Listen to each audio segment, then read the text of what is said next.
Assalamualaikum warahmatullahi wabarakatuh. Salam sejahtera bagi kita semua. Om Swastiastu, Namo Buddhaya. Salam kebajikan. Salam sehat semuanya. Selamat pagi. Perkenalkan, kami dari SMA Negeri 1 Bayi Kudus, kelas 11 F4. Kami dari kelompok 1 Biologi akan memberikan sebuah presentasi tentang penyakit sistem reproduksi. Sebelumnya, perkenalkan, kami dari kelompok 1, Abdi Mahardi Karyanto, Ailin Muazzahro, Dava Adiyaksa, Muhammad Syirul Irsyad, Muhammad Yakin Afisha, serta Rika Wulandari. Dalam presentasi kali ini kita akan membahas penyakit sistem reproduksi, yaitu penyakit gonorea. Yang pertama, definisi gonorea. Apa itu gonorea? Gonorea adalah penyakit menular seksual yang disebabkan oleh bakteri Neisseria gonorrhoeae. Penyakit ini dapat menyerang berbagai bagian tubuh, terutama organ reproduksi. Penularan gonorea. Gonorea umumnya ditularkan melalui kontak seksual, baik vaginal, anal, maupun oral.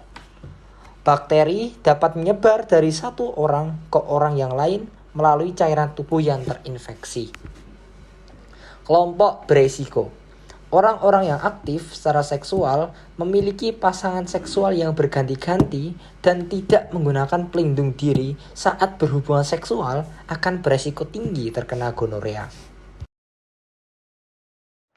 Selanjutnya ada penyebab gonorea. Penyebab gonorea yang pertama ada infeksi oleh bakteri Neisseria gonorrhoeae yang dapat ditularkan melalui hubungan seksual tanpa pelindung.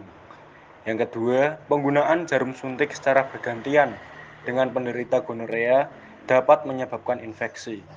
Yang ketiga, penularan dari ibu ke anak saat kelahiran, di mana bayi dapat terinfeksi saat melewati jalan lahir yang terinfeksi. Selanjutnya ada gejala gonorea. Gonorea sering ditandai dengan gejala yang muncul kurang dari 2 minggu setelah infeksi.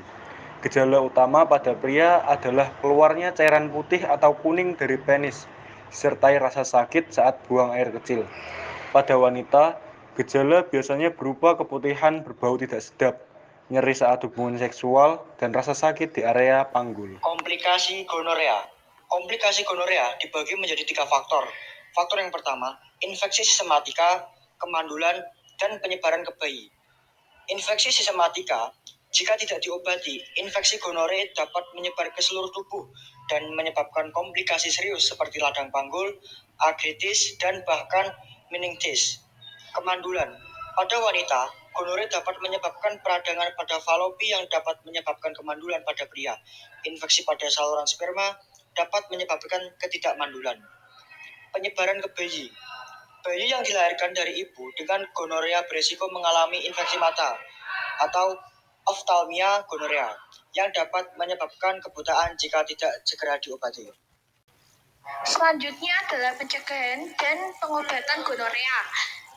Untuk mencegah penularan gonorea, gunakan kondom saat berhubungan seksual dan hindari berganti-ganti pasangan. Selain itu, menjaga kebersihan daerah kewanitaan juga penting. Untuk pengobatan gonorea biasanya dilakukan dengan pemberian antibiotik. Pasien harus mengkonsumsi obat sesuai resep dokter hingga tuntas untuk mencegah komplikasi dan kekambuhan.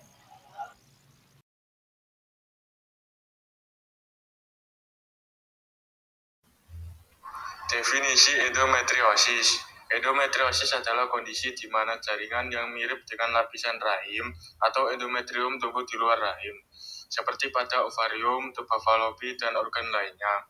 Kondisi ini dapat menyebabkan nyeri, pendarahan, dan infertilitas pada wanita. Selanjutnya adalah penyebab endometriosis. 1. Ketidakseimbangan hormonal. Hormon estrogen yang berlebihan atau ketidakseimbangan antara estrogen dan progesteron dapat menyebabkan pertumbuhan jaringan endometrium di luar rahim. 2. Kelainan kongenital. Adanya abnormalitas atau kelainan bawaan pada sistem reproduksi wanita dapat menyebabkan timbulnya endometriosis. 3. Riwayat keluarga. Endometriosis dapat diturunkan secara genetik, sehingga wanita dengan riwayat keluarga yang memiliki kondisi ini berisiko lebih tinggi. 4. Radang panggul. Infeksi atau radang diare panggul seperti akibat penyakit menular seksual dapat memicu perkembangan endometriosis. Selanjutnya adalah gejala endometriosis. 1. Nyeri panggul. Salah satu gejala utama endometriosis adalah nyeri panggul yang dapat sangat mengganggu aktivitas sehari-hari.